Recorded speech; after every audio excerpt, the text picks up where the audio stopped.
আল্লাহুম্মা বারিক লানা ফি রজব ওয়া শাবান ওয়া বাল্লিগনা রমাদান।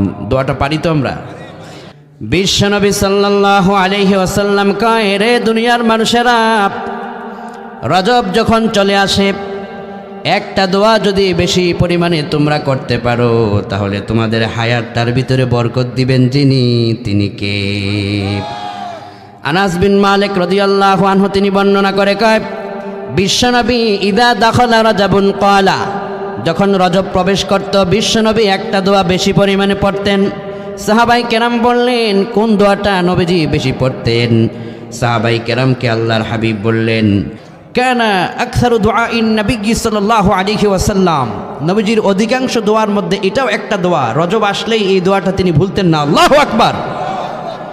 সাহাবাই কেরাম বলতেন, ইয়া রাসূলুল্লাহ, রজব আসলেই এই দোয়াটা আপনি কেন পড়েন? অন্য দোয়ার তুলনায় এটা আপনি বেশি কেন পড়েন? বিশ্বনবী কয়, রজব আসলে এই দোয়াটা আমি বেশি পরিমাণে কেন পড়ি তোমরা সেই জবাব কোরআন থেকে জেনে নাও। সাহাবাই কেরাম বললেন, কোরআনের কোন জায়গায় আছে? বিশ্বনবী কয়, তোমরা পড়ো, মান আমিলা সালিহাম মিন যাকারিন আও উনসা ওয়া হুয়া মুমিনুন ফালানুহয়িয়ান্নাহু হায়াতান তাইয়্যিবা।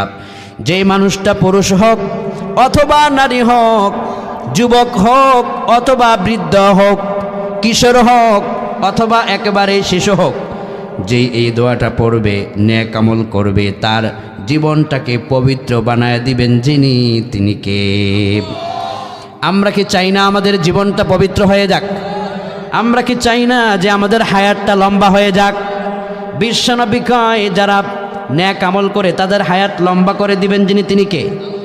দুনিয়ার জীবনে যদি তোমার বেঁচে থাকার লিখিত আল্লাহ থাকে 60 বছর, নেক আমল করলে 60 বছরটাকে 70 বছর বানায় দিতে পারেন যিনি, তিনি কে?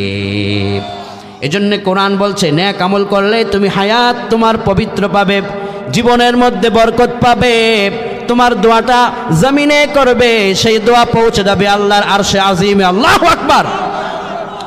এজন্য বিশ্বনবী পড়তেন, আল্লাহুম্মা বারিক লানা ফি রজব ওয়া শাবান ওয়া বাল্লিগনা রমাদান। রজব শাবানে বরকত দাও, রমজান পর্যন্ত হায়াত দাও।